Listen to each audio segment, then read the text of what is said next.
Podría decir que los versículos que nos tocan leer podrían ser parte del capítulo anterior. Es parte de, no, digamos, no es un punto y aparte y vamos a hablar de otra cosa. Seguimos sosteniendo el mismo punto que viene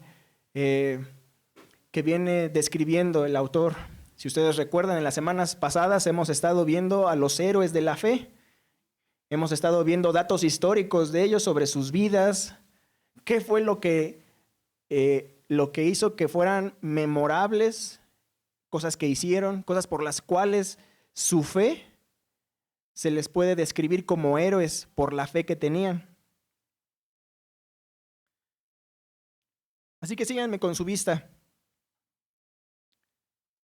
Hebreos 12, a partir del versículo 1. Dice así: Por tanto, puesto que tenemos en derredor nuestro tan gran nube de testigos, despojémonos también de todo peso y del pecado que tan fácilmente nos envuelve, y corramos con paciencia la carrera que tenemos por delante, puestos los ojos en Jesús, el autor y consumador de la fe,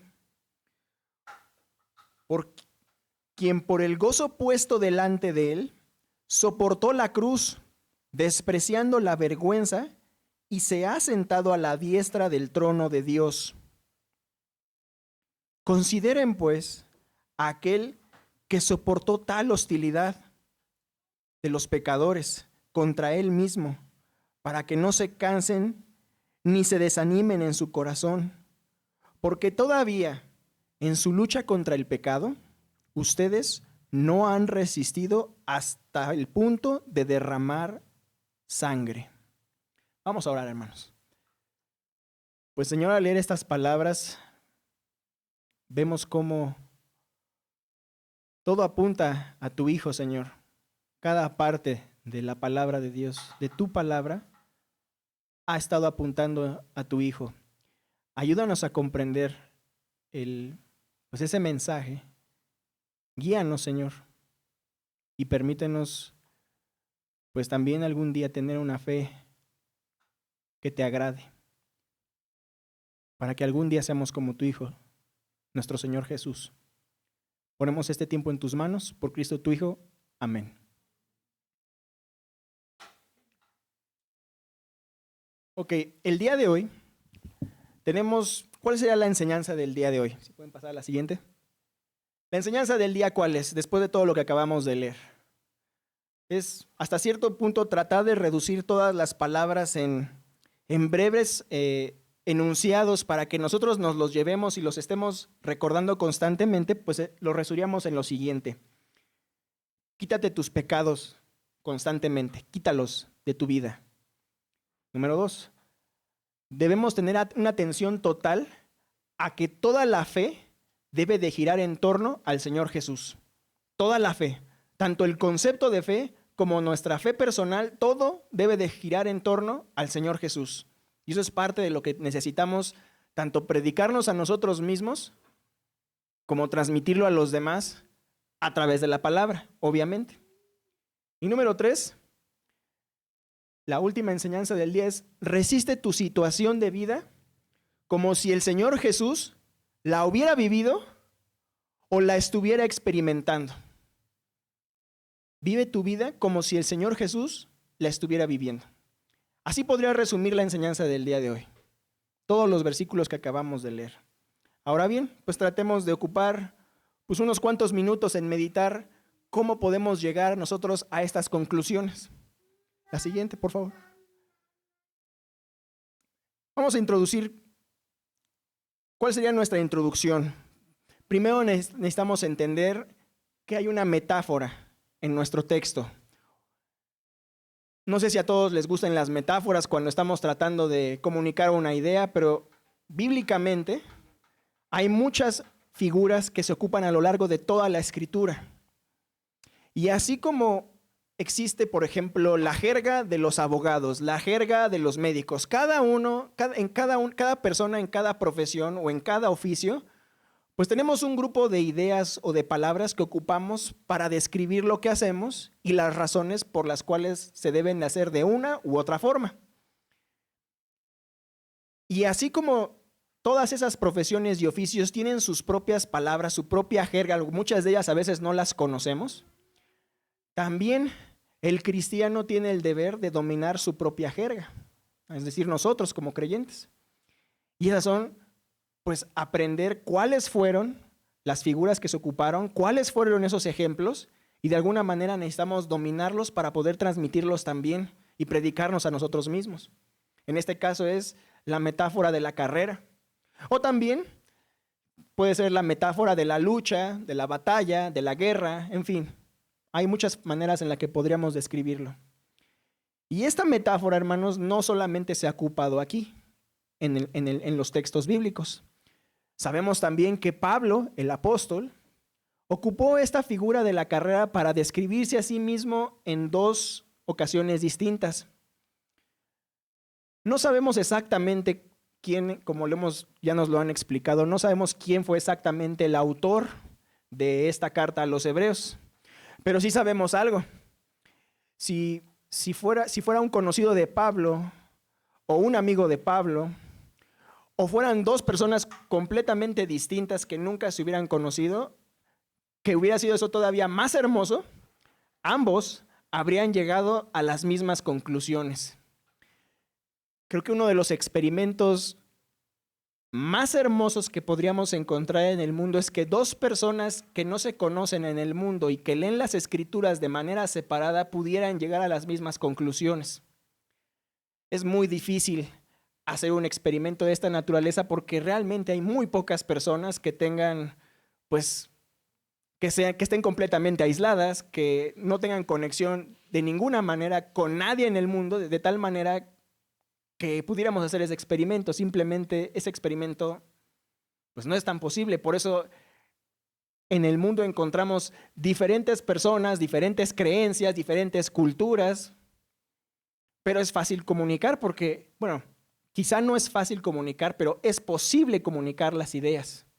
¿Cómo comunicamos las ideas? Ocupamos el lenguaje y otra vez regresamos a que necesitamos a veces ejemplos para explicar lo que queremos decir. Y las metáforas es una herramienta idónea porque permite colocar una gran cantidad de información y hacerla pequeña y transmitirla con algunas ideas y con algunos ajustes. Vamos a ver un poco de eso. Cuando hablamos de ajustes me refiero, por ejemplo, a las reglas.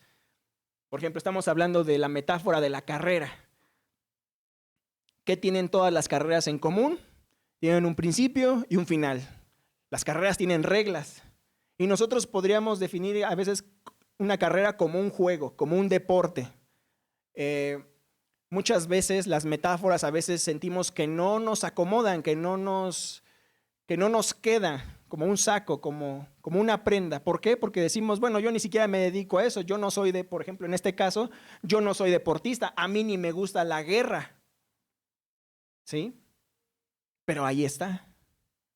Y entonces, a lo mejor tendríamos que acudir a otra metáfora. Y así sucesivamente hasta que podamos acomodar, como decimos coloquialmente, que nos quede el saco. Como les decía, no sabemos si son la misma persona o no los que ocuparon esta metáfora. Lo que sí sabemos, por ejemplo, hablando por ejemplo con Pablo ocupó esta metáfora, como les comentaba, en dos ocasiones. La primera de ellas se encuentra en los Hechos capítulo 20, si me quieren acompañar. En ella Pablo ha concluido, o al menos hasta aquí, digamos que, como muchos sabrán, el relato que Lucas hace en los Hechos es un relato, de alguna manera, es una historia y podría servir como un marco de referencia para ir ordenando cómo se fue acomodando la historia de todos esos personajes del Nuevo Testamento. En ella encontramos, por supuesto, a Pablo, también encontramos a los demás apóstoles. Los Hechos ocurre prácticamente, la cronología o la historia es a partir de la ascensión del Señor Jesús después de haber resucitado. Es decir, a partir del año 30 o 36 aproximadamente hacia adelante. Y muchas veces por la tradición ocupamos El siguiente hito en la historia es la destrucción de Jerusalén en el año 70. Entonces podemos decir que más o menos hay unos entre 35 y 40 años desde que empieza los hechos hasta que ocurre este evento histórico. Los hechos no alcanza ese evento histórico, no lo relata. Pero lo pongo como un marco de referencia para que sepamos algo de la historia. ¿Por qué es importante? Porque cuando Pablo habla, hace referencia a esta figura, a esta metáfora, él ya ha recorrido aproximadamente unas 2/3 partes de su ministerio. Para el capítulo 20, Pablo ya había concluido o estaba por concluir su tercer viaje misionero, ¿sí? Se dice que pues él empieza su ministerio. Sabemos que el Señor lo aparta durante un tiempo, lo capacita de manera independiente, luego es traído a una iglesia por parte de Bernabé y pasan varios años para que él tuviera contacto más en forma con todos los apóstoles. Tiene contacto con ellos al principio, pero pasa un tiempo que relata en la carta a los Gálatas, como de aproximadamente 14, 15 años, hasta que vuelve a tener contacto con ellos, tiene sus viajes misioneros y después llega a este punto. Entonces en este punto está a punto de despedirse de una iglesia muy querida para él, que era la iglesia de los Efesios. Y en esta despedida hace mención que él va a ser prisionero, que ya se lo ha revelado el Señor y que no volverían a verlo. Pero lo interesante del caso es que todavía tenía mucho camino por delante. Muchas veces nosotros leemos este pasaje, o al menos yo cuando lo había leído, pues yo siento ya que es una despedida, pues ya se va y pues a lo mejor ya se muere mañana, ¿no? Les menciono, antes de que ocurriera esto habían pasado 20 años desde que él empezara a ser cristiano y todavía le faltaban otros 10 años aproximadamente para concluir su tiempo. Y aquí en Hechos 20, pues una cosa que él tiene que hacer constantemente por el contexto en el que él vivió, de compartir la verdad. Y hermanos, veamos, cuando uno está tratando de compartir un mensaje allá afuera, sea de cualquier índole, puede enfrentar problemas y oposición. Eso es para todos. Todos enfrentamos eso. Es más, díganme, ¿qué carrera cuando hay una competencia es sencilla? De hecho, las carreras están hechas para ponerles intensidad, ¿sí? La competencia es parte del ser humano. Las carreras se inventaron para probar quién es mejor, ¿no? A veces decimos eso. O para eso son los juegos. Y nos entretiene, y eso es lo que entretiene al ser humano, esa intensidad. Y cuando él se está despidiendo de ellos, dice una frase aquí cuando él introduce esta metáfora. La idea de todo esto simplemente, hermanos, es la importancia de aprender las metáforas, es más, aprenderlas de memoria y poder explicarlas lo mejor posible. Como les dije desde un principio, si leyéramos este es uno de los pasajes en Hebreos 12, es uno de los pasajes más conocidos, también es uno de los pasajes, podría decir, favoritos dentro de la carta a los Hebreos, y que realmente no requiere explicar cada palabra, porque casi todas las traducciones en la versión que ustedes quieran coinciden. Pero considero que este asunto sobre entender, analizar, asimilar la metáfora de la carrera es tan importante porque nos va a ayudar a nosotros, a los que nos decimos ser creyentes, y es un argumento grande para aquellos o que no creen o que sí creen, pero lo hacen de una manera diferente. Y también colisionamos con ellos porque no todos los que decimos creer en Dios creemos las mismas cosas o tenemos las mismas convicciones, ¿no es cierto? Cada uno, dicen allá afuera, cada cabeza es un mundo. O sea, hablando de frases, ¿no? Y allá afuera en el mundo, todo se guía o todo está en base a la intuición personal o a la experiencia de vida y a la capacidad que uno pueda tener de comunicar un mensaje. Entonces, mientras más capacitado es más, a veces las personas más letradas que han leído más, presentan sus credenciales ante uno que a lo mejor no ha tenido esa o capacidad o oportunidad. Y nosotros queremos darle un peso a nuestra experiencia o a lo que tenemos como argumento.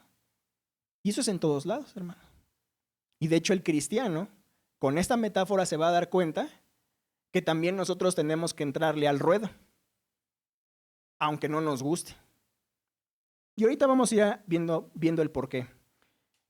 En el texto de Hechos 20, dice así Pablo, Hechos 20, versículo 24. Este es Pablo, como les menciono, a 2/3 partes de su ministerio, a 20 años habiendo empezado a ser cristiano, ya habiendo terminado sus primeros 3 viajes misioneros, dice así: pero en ninguna manera estimo mi vida como valiosa para mí mismo, a fin de poder terminar mi carrera y el ministerio que recibí del Señor Jesús, para dar testimonio solemnemente del evangelio de la gracia de Dios. Entonces él está hablando de una carrera. ¿Y en qué consiste su carrera? La carrera de Pablo fue una carrera que le llama él ministerio, la carrera del ministerio de compartir el evangelio de la gracia de Dios. Es decir, todo lo que se ha dicho hasta ahora, todo lo que a lo mejor ya han escuchado antes sobre que es a través del Señor Jesús que se puede obtener la salvación, esa es una, y así sucesivamente. Y más tarde, en la primera carta a los Corintios, de acuerdo a la investigación que pude realizar, pues no logro aterrizar si la carta a los Corintios fue escrita antes o después de esta declaración. Pero es muy probable que haya sido un poco antes o un poco después, no mucho. ¿Sí? Porque todavía vendrían más cartas hacia los Corintios. Y en esa carta a los Corintios, primera de Corintios capítulo 9, Pablo tiene que defenderse de acusaciones que le hacen. Entonces él vuelve a utilizar esta metáfora y él se mete como la persona, como el personaje dentro de la metáfora, para decir que él mismo está intentando todos los días correr esa carrera. Y él dice así, primera de Corintios capítulo 9, versículo 24. Y Pablo lo dice de esta manera: ¿no saben que los que corren en el estadio, todos en verdad corren, pero solo uno obtiene el premio? Corran de tal modo que lo ganen. Y todo el que compite en los juegos se abstiene de todo. Ellos lo hacen para recibir una corona corruptible, pero nosotros una incorruptible. Por tanto, yo de esta manera corro, no como sin tener meta. De esta manera peleo, no como dando golpes al aire, sino que golpeo mi cuerpo y lo hago mi esclavo, no sea que habiendo predicado a otros, yo mismo sea descalificado. Entonces, de alguna manera, Pablo está colocando sobre la mesa la misma metáfora y él dice: yo soy parte de, y mi carrera consiste en compartir la fe, compartir la verdad. Y si en alguna manera yo me deslizo y peco contra el Señor, yo quedo descalificado de esta competencia. Y otra vez, hermanos, regresando a nuestro texto, en Hebreos 12. Entonces podríamos decir que todo gira en torno, nuestra meta es que toda nuestra fe gire en torno al Señor Jesús. Pero en este pasaje, una pieza fundamental es que nosotros podamos ir deconstruyendo, vamos a decirlo de esta manera, esta metáfora, y veamos todas las reglas que implica. ¿Pueden darle la siguiente? Entonces, en nuestro desarrollo, en lo que estamos tratando de explicar, vamos a tratar de de ocupar una palabra importante para explicar lo que queremos decir, que es la implicación. No sé si todos hayan escuchado esto, y lo decidí plasmar la palabra de una manera así, colocarla ahí, porque yo la verdad no lo ocupo tanto. En mi trabajo, en mi vida, pocas veces ocupo la palabra. Pero de una cosa sí me he dado cuenta. A lo largo de los últimos años, dado que vivimos en una cultura que está, vamos a decir, hiperconectada, que todas las ideas giran a nuestro alrededor, que todo es un debate, que todo tiene que ver con la opinión de uno, la opinión del otro, y a ver quién le gana a quién en base a cómo acomodan sus ideas.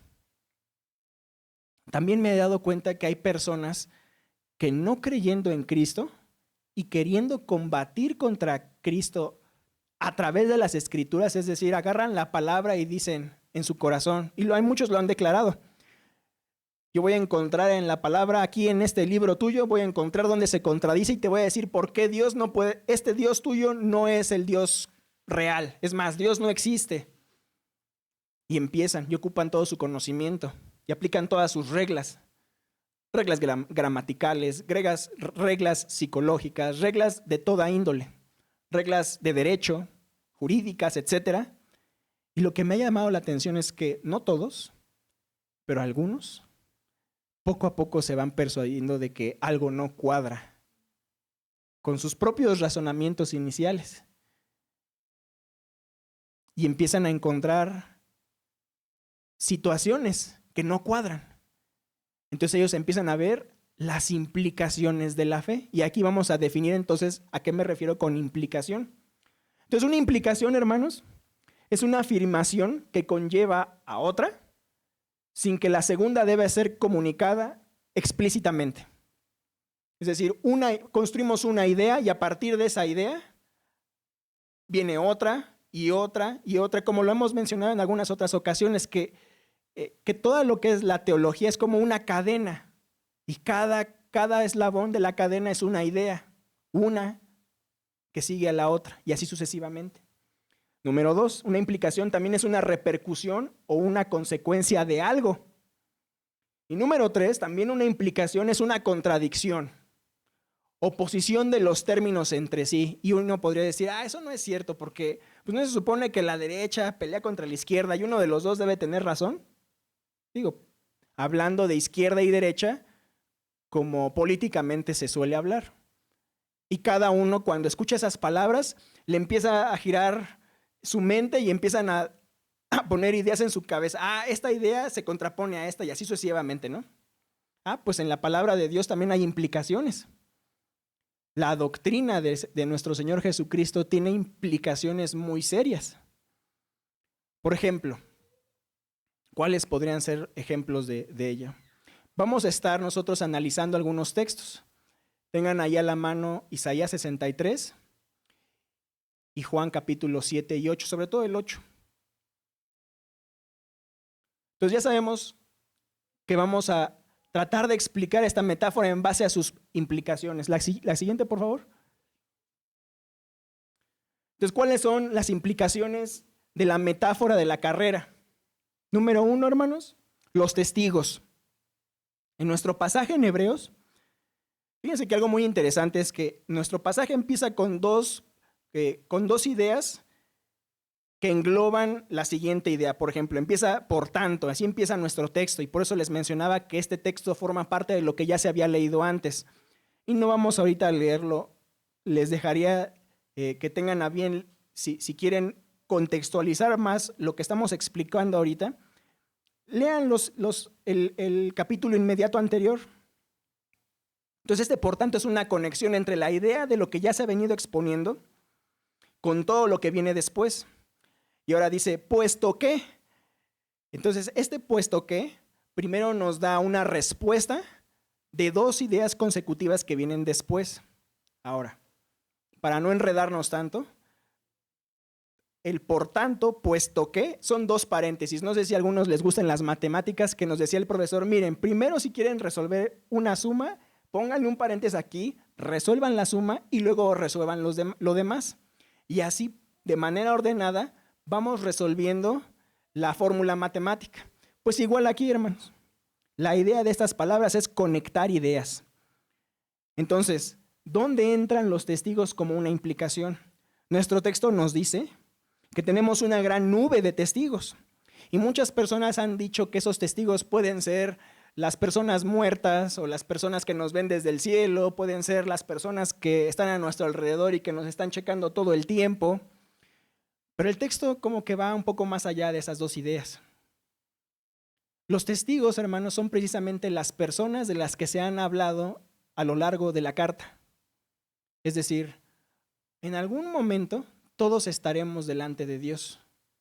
Y todas esas personas que tuvieron esas experiencias en el pasado van a funcionar como testigos a nuestro favor o a nuestra en contra o en contra nuestra, dependiendo de lo que hagamos con la información que hayamos tenido. Es decir, los testigos son todos los personajes que están aquí, porque ellos también tuvieron sus vidas, ellos también tuvieron sus problemas. Y por eso mencionaba que hay veces en que nosotros no nos queremos meter en la metáfora porque no nos queda el saco. Por ejemplo, aquí la metáfora hace mención a que debemos de, empieza con ciertas reglas, despojémonos de todo peso. Luego viene, pongan sus ojos atentos a Jesús. Corran con paciencia. No se cansen, no se desanimen. Y todavía les dice al final, ustedes todavía no han derramado sangre. Entonces, ¿esta metáfora para quién es? Hermanos, esta metáfora es tanto para creyentes verdaderos, y los tengo que dividir, hermanos, porque a lo largo de la palabra vemos que hay personas que creen, pero no creen a la manera de Cristo. Entonces hay creyentes que son los creyentes verdaderos, los creyentes que son falsos, los no creyentes declarados y los no creyentes que de todos modos no quieren, que todavía no, aún así no quieren formar parte de esa metáfora. Todos estamos englobados. ¿Y por qué? Bueno, porque todos estamos en una carrera. Cada quien tiene su propia vida. Si alguna vez alguno de ustedes ha tenido oportunidad de conversar sobre las cosas de Dios, a lo mejor podrían decir, sí, bueno, mi vida pues es diferente a la tuya, yo tuve estas experiencias, y cada quien tendría una historia, y esa es la carrera, la vida de cada quien. Y ahí está que todos formamos parte de la misma metáfora. Cada quien está en una carrera distinta. Cada quien fue educado con diferentes reglas. Entonces muchos, a la manera de ver de sí mismos, podrían decir, pues mi vida, mi carrera tiene sus propias reglas. Entonces, cuando hablo de eso, pues alguien podría decir, ¿cómo me puedes decir, por poner un ejemplo? Vamos a ir entrelazando algunas de las ideas, pero esto sirve para ir explicando. Alguien podría decir, ¿cómo me puedes decir que no me canse si las carreras cansan? ¿Cómo es posible? No hay ninguna carrera que no canse. ¿De qué estás hablando? Y ahí en qué encontramos oposición de ideas, ¿no? Ahí está una de las implicaciones. Hablábamos de que ese era el tercer punto de la implicación. Entonces, la metáfora implica ideas opuestas. Es decir, que Dios te está diciendo, no te canses, pero por naturaleza tú dices, no, yo sí me canso. Una persona, por ejemplo, que es creyente de X ideología, él podría decir, mira, yo no me canso, no te preocupes, yo no me canso, no sé qué me quieras compartir, pero no te preocupes, yo estoy bien. Yo estoy bien porque al final del día, en el Antiguo Testamento, Dios pelea mis batallas. Sí, Dios pelea mis batallas. Éxodo 14:14. Y como Dios pelea mis batallas, yo no me tengo que cansar porque Dios pelea mis batallas. ¿No? Eso es un ejemplo. O alguien podría decir, alguien no creyente puede decir, mira, yo no me canso porque yo trabajo con astucia, yo uso la mente, yo uso la cabeza. Yo no tengo por qué trabajar duro.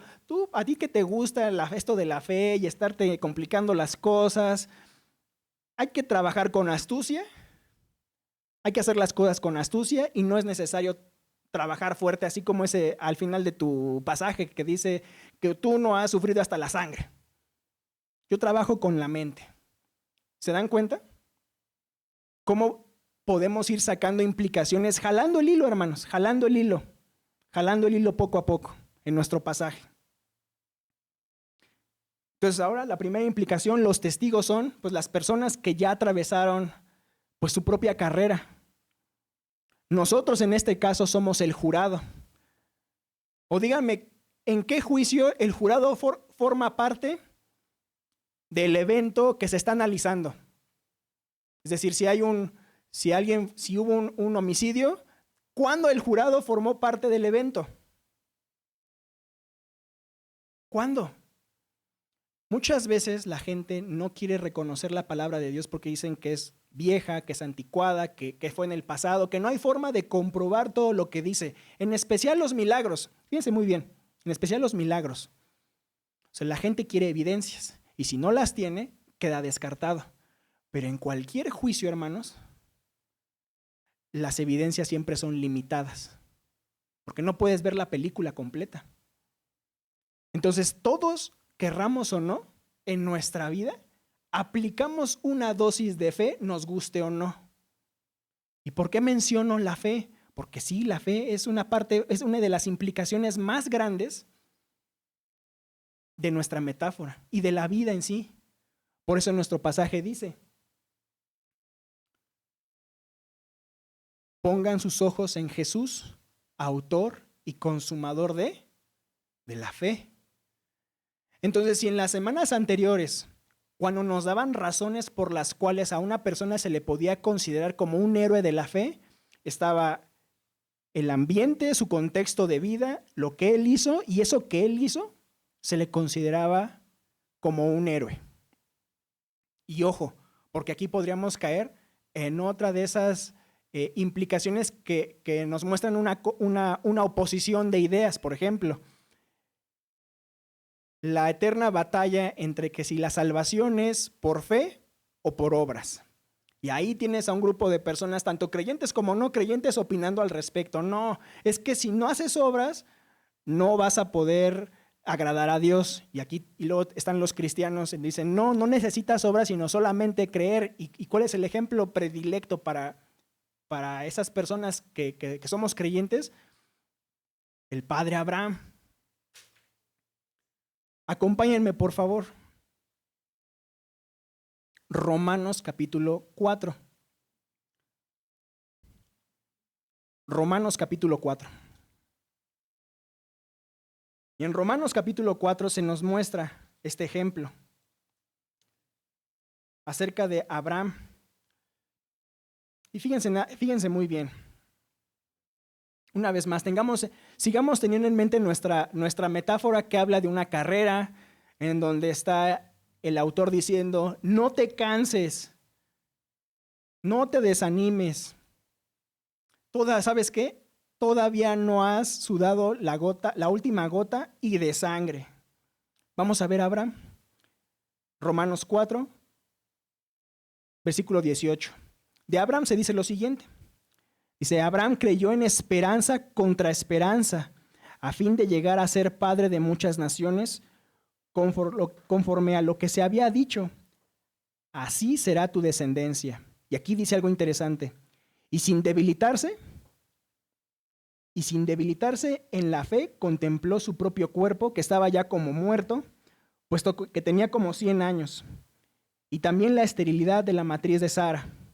Sin embargo, respecto a la promesa de Dios, Abraham no titubeó con incredulidad, sino que se fortaleció en fe, dando gloria a Dios. Entonces, cuando el pasaje nos dice, no te canses, no te desanimes, no significa que no vaya a haber un cansancio. Claro que lo va a haber. Y Abraham lo experimentó. Por eso dice que él creyó en esperanza contra esperanza. Y yo no me puedo meter, hermanos, en la vida de cada uno, porque cada uno de nosotros ha tenido su propio sufrimiento, su propia vida. Y podríamos decir, tú no me quieras corregir porque ni siquiera sabes lo que yo tengo. Y eso es cierto, hermanos. Y eso es cierto. Yo no me puedo meter, yo no voy a poder, ni ustedes van a poder resolver mis problemas, ni yo voy a poder resolver los suyos. Cada uno tiene su propia carrera allá afuera. Cada uno tiene sus propios competidores o también tus propios compañeros de recorrido. Y conforme va pasando la historia, hermanos, las reglas no se van simplificando, se van complicando. ¿Por qué creen que tenemos tantos dilemas hoy en día? ¿Por qué se tienen que crear tantas leyes constantemente? ¿Por qué van saliendo nuevos dilemas, nuevas situaciones? Nuevas leyes de mercado, nuevas leyes para regular la actividad a través de la tecnología y de las redes sociales, de cómo se debe llevar el comercio. Y así se van creando más reglas y más reglas y más reglas y más y más. Y se va complicando más el asunto. Por ejemplo, la regla más simple de una competencia, de una carrera, es decir, mira, tú empiezas de aquí y terminas allá. Y por eso Pablo dice, golpeo mi cuerpo y veo la meta y quiero llegar. Pero algo interesante de las carreras, no en todas, pero en muchos juegos que tienen que ver con carreras, pues el espacio no alcanza. Entonces, ¿qué es lo que tienen que hacer? Pues dar vueltas, vueltas y vueltas y vueltas y vueltas. Y las carreras son eso. Y podríamos armar una enorme metáfora de cómo estableció el Señor las reglas para el ser humano. Por ejemplo, el Señor estableció los años, que es una vuelta al Sol de nuestro planeta. El Señor estableció una vuelta del planeta para los días. Y así entonces nosotros cada día es una jugada. Cada día decisiones nuevas que tomar. Cada día una oportunidad nueva para arrepentirnos y estar con el Señor y estar en su camino. ¿Cómo empieza entonces nuestra metáfora? Despójate de él. ¿Pueden regresar a la presentación? Entonces así cada día. Ciclos, hermanos. Estamos hablando de ciclos. Y así funcionan. La naturaleza en todo su esplendor así funciona, en ciclos. Lo han descrito en la economía, lo han descrito en los deportes, lo han descrito en todo. Ay, muchas gracias. Disculpen, hermano. Pues nuestra siguiente implicación es el peso. El peso. Y yo le puse ahí entre paréntesis, ¿extra? ¿Peso extra? Bueno, algunos están muy contentos con su pecado, entonces el peso pues, no les hace ninguna mella. A otros sí, porque el Señor a todos los seres humanos, y aquí es donde también tengo que decir algo que es complicado. Muchas personas no les gusta el tema de la carrera o de las metáforas, porque uno podría decir es que yo, para empezar, tú no vuelvo al mismo argumento inicial, tú no conoces mi vida, yo nací sin esto, o nací con falta de aquello, y eso también es cierto, hermanos. Cada persona tiene sus propias capacidades. Pero para el Señor lo hermoso del asunto es que como cada carrera es diferente y el Señor nos puso en diferentes lugares, el Señor no ha dicho que la carrera de fulano o sutano sea más importante que la de otra, salvo una, la carrera del Señor Jesús. Por eso dice, puestos los ojos en Jesús, el autor y el consumador de la fe. Del Señor Jesús también dice en este mismo pasaje, fíjense qué interesante, Él no tuvo problema dice, soportó la cruz. Cristo soportó la cruz. Y alguien más podría decir, no, hay personas que han soportado cosas todavía más duras. Y podríamos seguirle escarbando y decir, a ver, ¿qué? Porque una cosa sí sé, hermanos. Cuando uno ve la historia, efectivamente sí hay personas que tienen la voluntad de morir por una causa. Sí los hay. Yo no puedo decir que no. El pastor y hermano Paul Washer, me gustó mucho esto y esto se los comparto. Él compartió esta reflexión en un video que tiene como título ¿estás seguro de que tomas a Dios en serio? Y en esta cápsula él mencionaba, sí hay personas que están dispuestos a dar su vida. Pero hay una cosa más difícil que eso. Hay una cosa más difícil que dar tu vida por una causa. Dice, es enfrentar la vida y sus rutinas todos los días y mantenerte fiel a eso. Interesante. Porque las rutinas, si todos las tenemos, a lo largo de los años se vuelven difíciles. Dice, es el diario vivir lo que es difícil de soportar. Cuando uno reflexiona entonces sobre su vida, uno nos pregunta, ¿realmente yo he sufrido mucho? Y efectivamente alguien podría decir, yo he sufrido más, y otro puede decir, no, yo he sufrido más que tú, etcétera, etcétera, y cada quien podría hacer su propia reflexión. ¿Hasta qué punto has sufrido? Yo creo que si estamos aquí sentados es porque tuvimos un día de paz, un día en que podíamos decidir qué hacer. Y si todas las circunstancias de vida para nosotros nos dio para estar aquí, dudo mucho que nosotros, al menos nosotros, podamos decir, mi sufrimiento es equiparable al del Señor Jesús. Alguien más podría decir, bueno, ¿por qué el Señor Jesús no vivió más tiempo? Bueno, la única respuesta que tengo ahí es porque el Señor Jesús, al ser hijo de Dios, ni siquiera tenía una razón, no tenía un por qué venir a morir, nada más porque sí.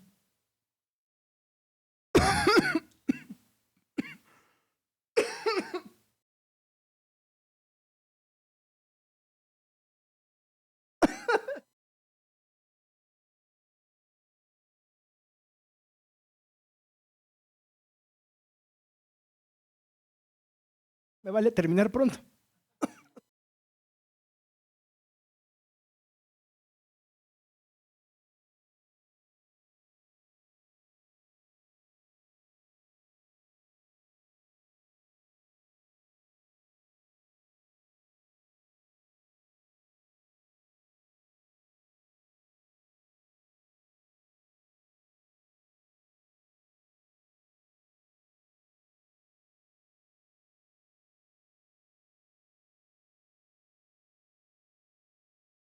Entonces,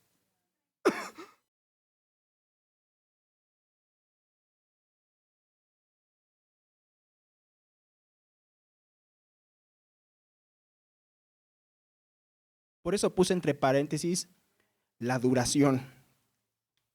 La carrera de cada persona es diferente. Si ustedes recuerdan, quizá algunos ya lo han leído, el famoso libro de El progreso del peregrino. Es una historia dirigida a niños. Les voy a ser honesto, hermanos. Cuando leí el libro, yo no creo que sea para niños. Porque hay diferentes situaciones ahí, sobre todo que tienen que ver con la muerte, en donde es muy difícil que un niño lo pueda sobrellevar. ¿Por qué lo menciono? El Señor ha permitido a lo largo de la historia que algunas personas mueran antes que otras. Algunas personas han muerto jóvenes y otras, aunque no lo merecían, llegaron a una gran longevidad. Entonces pongo en la carrera la duración, porque en la carrera de la vida, en la carrera de la lucha, en este pasaje es contra el pecado. Pero yo les pregunto a ustedes, ¿sí estás luchando contra el pecado o estás luchando contra Dios? Porque una cosa sí diferencia este pasaje. Todos tienen una carrera, todos tienen una lucha, pero no todos están corriendo en la misma dirección y no todos están peleando contra el pecado. En este caso, el peso es el pecado. La duración no la sabemos. Las circunstancias no las sabemos. De cada quien, digo. Pero cada uno tiene que descubrir dónde está el peso. ¿Cuál es el peso que llevas que no quieres soltar? Porque lógicamente el peso, para una metáfora de una carrera, el peso no te ayuda a avanzar más rápido. en la metáfora que nos lleva a la salvación hacia Dios, que esa es la realidad, son nuestros pecados los que nos retrasan. Pero si nos gustan nuestros pecados, no los vamos a soltar. Entonces la pregunta es, ¿ya identificaste cuáles son tus propios pecados para que los puedas soltar? Al principio, parte de la primera enseñanza era, quítate tus pecados. Pero si yo no veo pecado en mí mismo, eso no penetra. Y si tampoco sé cómo identificarlos, tampoco. El Señor dice, no te canses, no te desanimes. Y vimos ya ejemplo en el texto que leímos de Abraham, que él creyó en esperanza contra esperanza, cuando ya se había perdido la esperanza, el Señor contestó. O cuando él estaba a punto, por eso dice esperanza contra esperanza, porque ocurría algo, no salía como él quería y el Señor obraba. Y a lo mejor nosotros en nuestras propias vidas también hemos atravesado por circunstancias así. O si no, porque no hemos sido creyentes, les aseguro que en su vida futura lo van a experimentar. Y no creo estar equivocado en decir que de alguna manera todos hemos experimentado algo parecido. Y la última implicación es, aún no te has esforzado lo suficiente. Entonces, para aquellas personas que piensan con esa idea de ser astuto en vez de trabajar duro, no. Porque como tenemos testigos alrededor nuestro, siempre va a haber algo que pudimos hacer mejor si vemos nuestra vida en el pasado. Pero si ya identificamos qué es nuestra responsabilidad que no se repita el día de mañana. ¿Sí? Entonces, por ejemplo, ¿qué no hemos hecho? Alguien podría preguntar, ¿qué no he hecho? Bueno, si no eres creyente en el Señor, creyente en Cristo, lo primero que tienes que hacer es poner tus ojos en Jesús y atender a lo que Él tenga que decir. Les voy a poner un ejemplo. En el Evangelio de Juan se relatan discusiones. Hace algunas semanas vimos una en Juan 8. Y quiero regresar a ese mismo capítulo. Acompáñenme por favor a Juan capítulo 8. Gracias por esta pastilla, Excelente.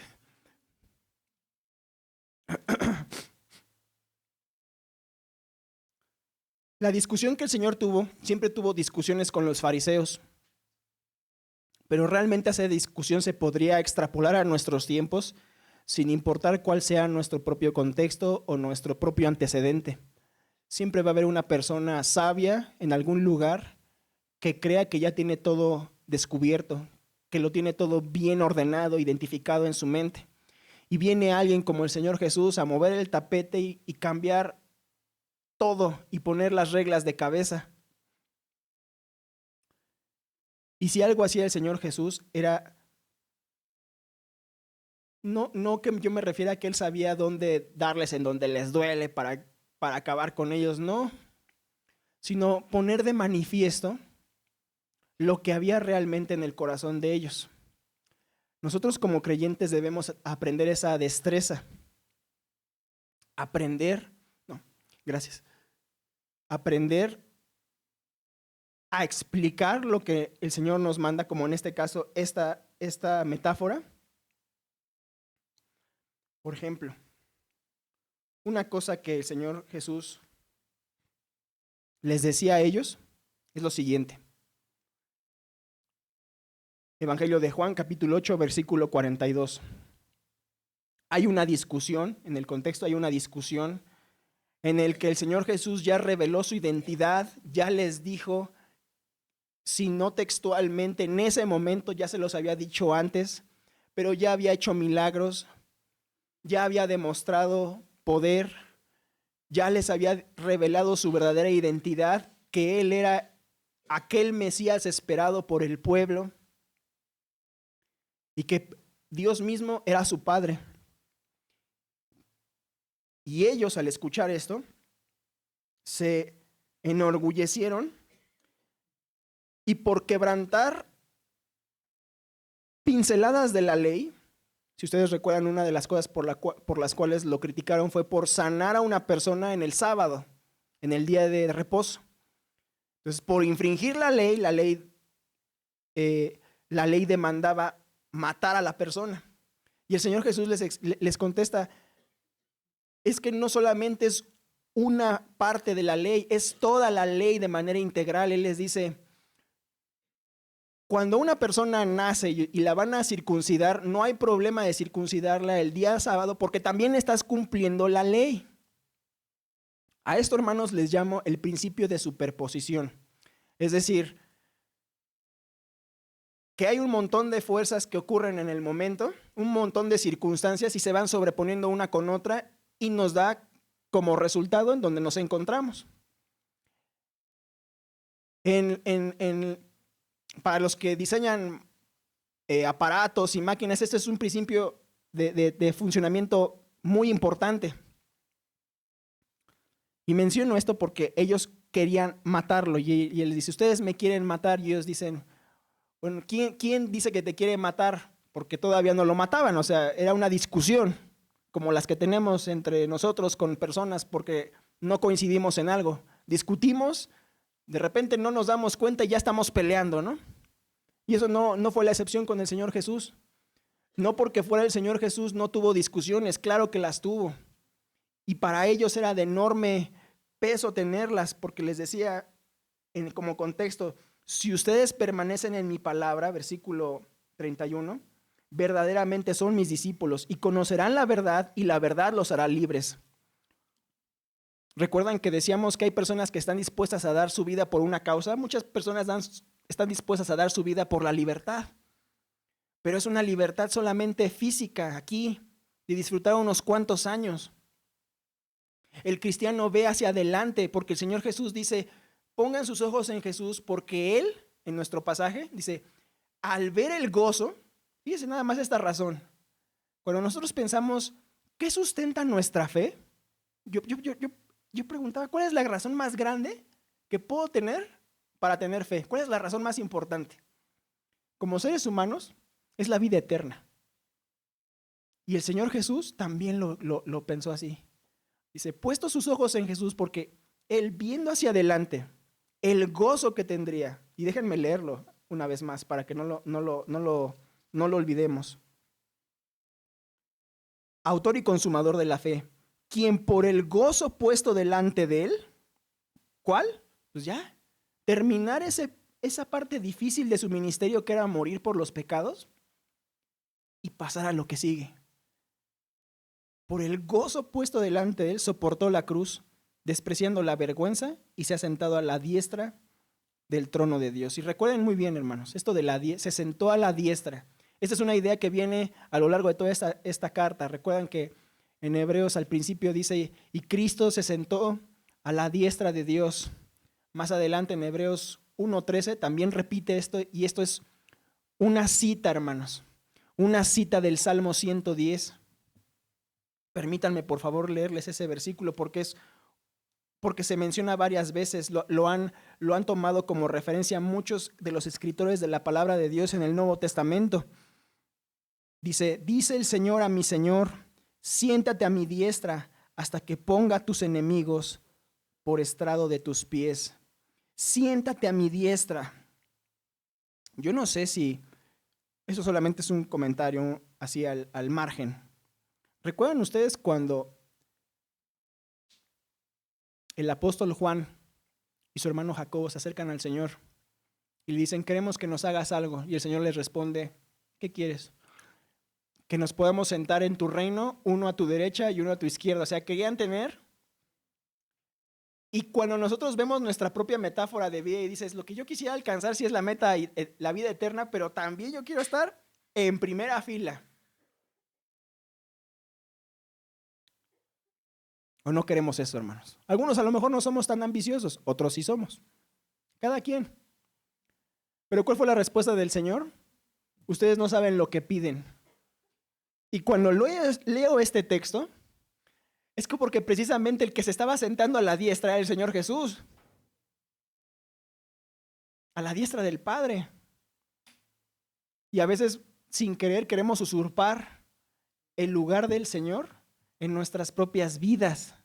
¿Y por qué digo esto? Porque muchos de nosotros pensamos que todo esto de la carrera es que nosotros somos el centro de la historia y no, hermanos.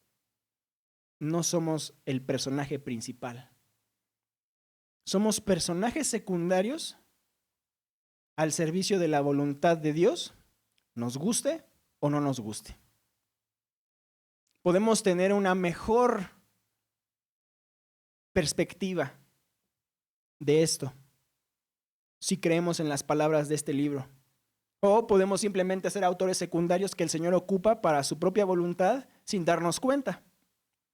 Escójanlo. Pero entonces, ¿por qué es verdad esto? Y regresamos a Juan. Después de que el Señor les dice, si ustedes obedecen mis mandamientos, más adelante les dice en el versículo 42, Juan 8:42, dice, si Dios fuera su Padre, me amarían. Parte de la carrera, hermanos, de todo ser humano es descubrir el verdadero significado del amor. Porque muchas veces nosotros hacemos cosas para conseguir otras. Y caemos en la idea de que todo es una transacción, como si todo tuviera que ver con una transacción comercial. Yo te doy, tú me das, y como ya ahorré, ahora puedo gastar más, y así sucesivamente. Y el amor no funciona con esas reglas. Es más, el amor está dispuesto a darlo todo sin recibir nada. Y eso es lo que hace el Señor Jesús por nosotros en la cruz. Lo dio todo, por un breve momento. Porque obviamente Él no iba a tener una deuda eterna con el pecado, siendo Él el creador y la vamos a llamar, la persona más santa que ha existido jamás, desde la eternidad. Así que su deuda no era con alguien más que no fuera su propio Padre. Y por esa razón es que Él no tenía que estar pagando por el pecado constantemente, como nosotros, una vez más, en nuestra metáfora, nosotros constantemente tenemos que despojarnos del peso del pecado. Constantemente. ¿Pueden regresar a la presentación?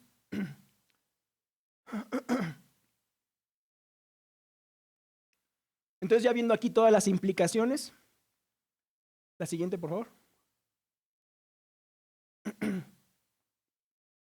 La siguiente. Aquí. Nuestra conclusión es entonces, dentro de lo que decíamos que íbamos a aprender el día de hoy. La primera era, quítate tus pecados de encima.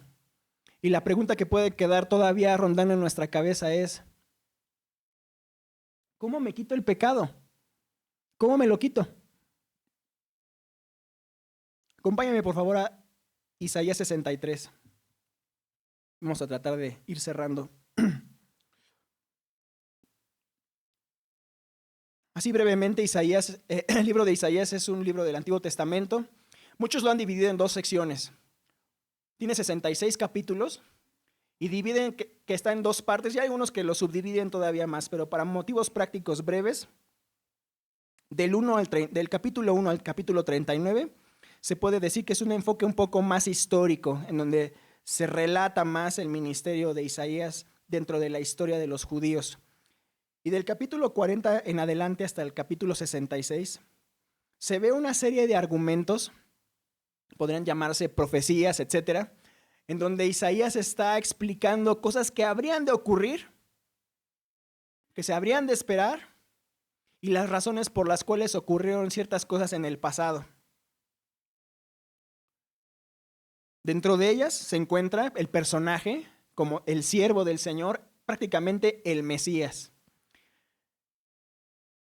Hermanos, si el Nuevo Testamento no es verdad, nada más esto lo digo como una nota al pie, si el Nuevo Testamento no es verdad, entonces simplemente estaríamos desgarrando, si lo desgarramos tal cual, Antiguo y Nuevo Testamento, y lo separamos, entonces todo lo que está aquí con Isaías es una historia otra vez que queda incompleta. Entonces regresaríamos al principio prácticamente. ¿Quién es el Mesías? Pero si Jesús es quien dijo ser, entonces las palabras de Isaías son de vital importancia. Capítulo 63, del versículo 7 al versículo 9, la persona que está escribiendo, obviamente es Isaías, pero lo escribe en primera persona. Corrección, lo escribe en tercera persona, haciendo referencia a otras personas. Habla acerca de la misericordia de Dios, de la bondad de Dios, de la compasión de Dios, de la salvación de Dios, que el Señor tuvo para con su pueblo Israel en la historia judía. Pero luego viene el famosísimo pero, en el versículo 10, hablando ahorita de los judíos de aquel entonces. Dice, pero ellos se rebelaron y afligieron su Espíritu Santo, por lo cual él, hablando de Dios, él se convirtió en su enemigo y peleó contra ellos. ¿Cómo peleó contra ellos? Guardando silencio, hermanos. Las personas que no creen en Dios usualmente apelan al sufrimiento en el mundo, a que el Señor no contesta sus oraciones, y es, digamos, uno de los más poderosos argumentos que un no creyente pueda tener para criticar la palabra de Dios. Pero el Señor lo hizo con un propósito. Escuchen con atención. Cuando ellos pecaron, el Señor se volvió su enemigo. ¿Y cómo se volvió su enemigo? Porque luego cuando ellos preguntaban, versículo 11, su pueblo se acordó de los días antiguos de Moisés. ¿Dónde está el que lo sacó del mar? Más adelante, ¿dónde está el que puso su Santo Espíritu en medio de ellos? Y más adelante, ¿dónde está tu celo y tu poder? ¿Dónde está? ¿Dónde está? ¿Dónde está? Y esa es la pregunta que hace un no creyente. ¿Dónde estás, Dios? Si estás, ¿dónde estás? Pero se les olvida que si el Señor en la historia dejó a su pueblo porque ellos lo abandonaron primero, prefiriendo sus propios pecados, en nuestra generación está ocurriendo exactamente lo mismo. Nos está dejando a la deriva y como presa de nuestros propios pecados. En el capítulo 64 estaba esta misma idea. Versículo 5, Isaías 64. Pero te enojaste porque pecamos, y ya no habla en tercera persona. No sabemos si hace referencia a la misma persona que estaba escribiendo o a qué hace referencia en el capítulo anterior, pero lo hace en primera persona. Ya no es porque ellos pecaron, es pecamos. Entonces esta persona ya se está poniendo el saco de lo que está pasando en su alrededor. Pero te enojaste porque pecamos. Continuamos en los pecados por mucho tiempo. Y hace una pregunta, ¿y seremos salvos? Cuidado, hermanos. Por eso les preguntaba, ¿contra quién estás luchando? ¿Estás luchando contra el pecado o estás luchando contra Dios? Porque si en esa estás luchando contra Dios todavía, pues a lo mejor no eres salvo. A lo mejor no somos salvos. Dice, todos nosotros somos como el inmundo y como trapo de inmundicia todas nuestras obras justas. ¿Le podría pedir otra pastilla? Y ya no tardo mucho, hermanos. De hecho, les agradezco nuevamente su paciencia. Dice el versículo 6, todos nosotros somos como el inmundo y como trapo de inmundicia todas nuestras obras justas. Ay, muchas gracias, hermano. Gracias. Todos nos marchitamos como una hoja y nuestras iniquidades como el viento nos arrastran. Si esto es cierto, hermano, entonces es vital identificar nuestros pecados y atender a lo que dice el escritor en Hebreos 12 cuando nos dice, quítense de todo peso encima y con paciencia corran hacia adelante. Por eso dice aquí en Isaías, y no hay quien invoque tu nombre, quien se despierte para agarrarse de ti, porque has escondido tu rostro de nosotros y nos has entregado al poder de nuestras iniquidades. Entonces, cuando venga una persona incrédula a decir que no cree en Dios por el sufrimiento de otros, nuestro deber principal es hacerle ver a esta persona que ese no es un argumento total y completo, porque el Señor, o si fuera un argumento total y completo, la respuesta es que el Señor nos ha dejado a merced de nuestros propios pecados porque nosotros hemos decidido vivir pecando. Y si da la casualidad, porque ocurre con mucha frecuencia, hermanos, que si estamos discutiendo con alguien que es más inteligente que nosotros, más disciplinado que nosotros, pues se vuelve difícil, ¿verdad? Porque empezamos otra vez a comparar nuestra vida con la de otras personas. Pero si nosotros le ponemos sobre la mesa lo falso que es ese argumento, porque toda persona pensante sabe que cada persona tiene una carrera distinta. Entonces ese argumento queda anulado. Queda anulado por completo. ¿Por qué? Porque todos nosotros tenemos pecados, pero simplemente no los andamos contando a los cuatro vientos. Ay, yo hice esto ayer. Ay, yo me trancé a esta persona antier. Ay, yo hice esto y así. Yo soy muy astuto y fíjate que hice esto. Porque el día que alguien lo haga va a venir la justicia a hacerlo, a cobrar lo que debe para la justicia. ¿Sí me explico, hermanos? Entonces, cuando pueden regresar a la presentación una vez más. Entonces, como veníamos en la conclusión, decíamos, quitémonos nuestros pecados de encima. Entonces, ¿cómo nos quitamos el pecado de encima? Tenemos que identificar nuestro pecado. Tenemos que arrepentirnos y pedir perdón al Señor por nuestros pecados. Y no nada más de los que hemos cometido antes de ser creyentes.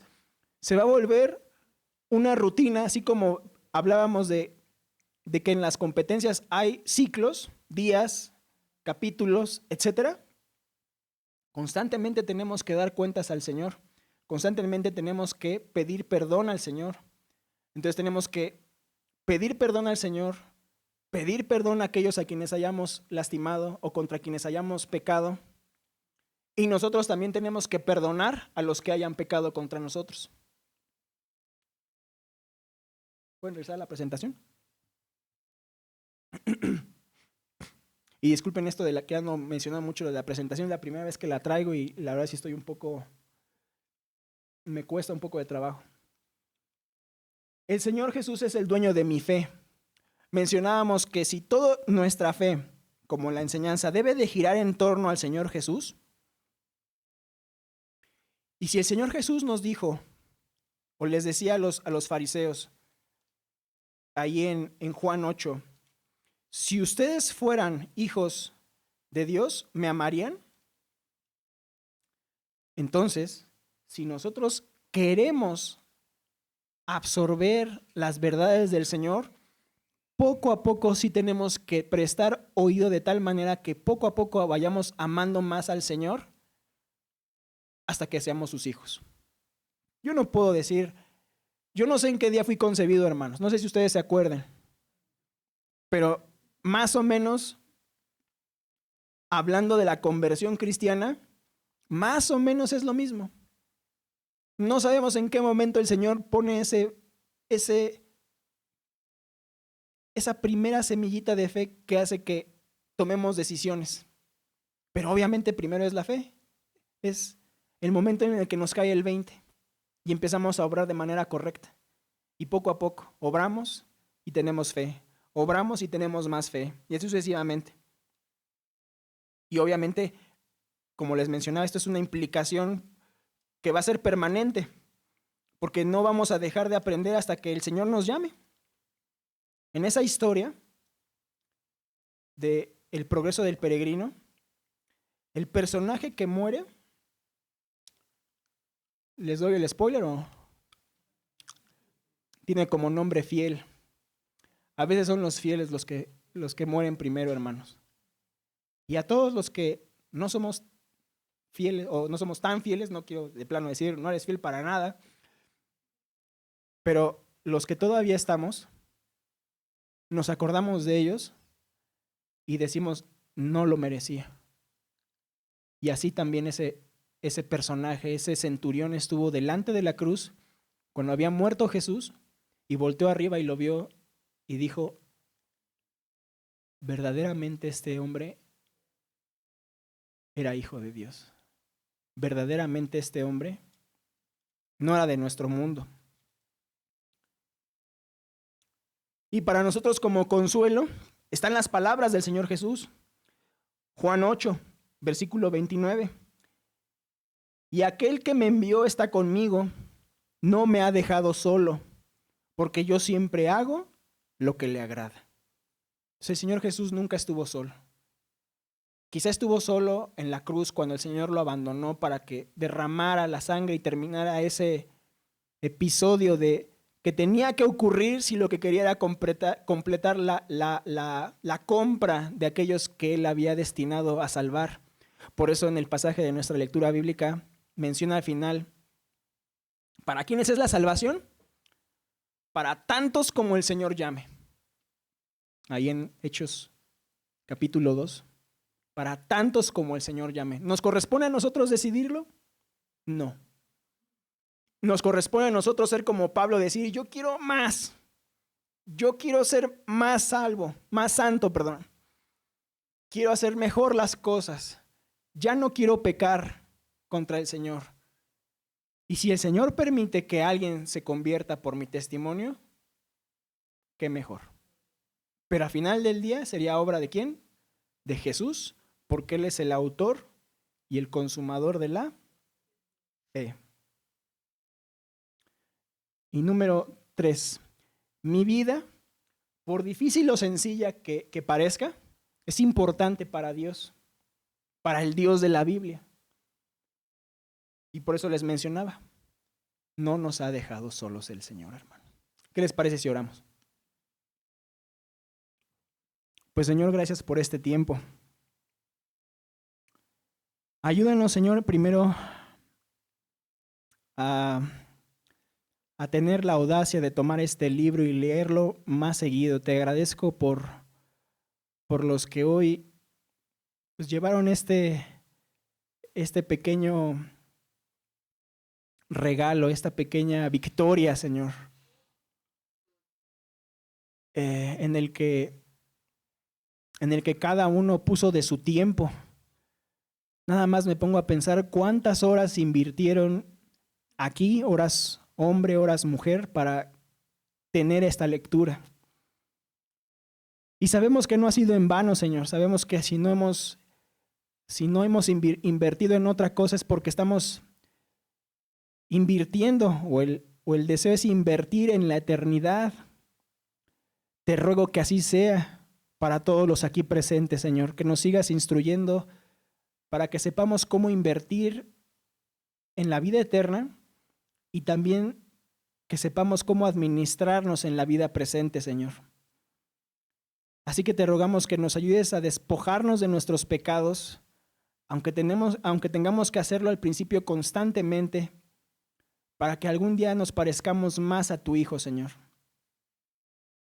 Ponemos todo eso en tus manos y te agradecemos por el privilegio de poder pues aprender un poco más, Señor. Y lo digo eso pues más a nivel personal, agradeciéndote el tiempo y la vida de los aquí presentes, Señor.